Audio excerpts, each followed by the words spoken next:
Yan mga ka-vloggers ay Makati nga, pero di yan iatrasan dahil si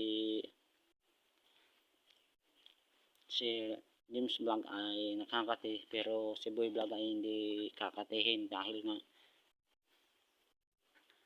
nga sana ito mga ka-vloggers at walang inaatrasan yun. At ngayon nga mga ka-vloggers ay kung sino umaman sa akin, at yun, bago ang lahat mga ka-vloggers ay paki-follow na lang ng aking FB page, at yun, paki-like na din and comment kung mayroon maghahamon sa akin mga ka-vloggers. Ito, oo, walang makatito talaga mga ka-vloggers, dahil ito ay biga mga ka-vloggers.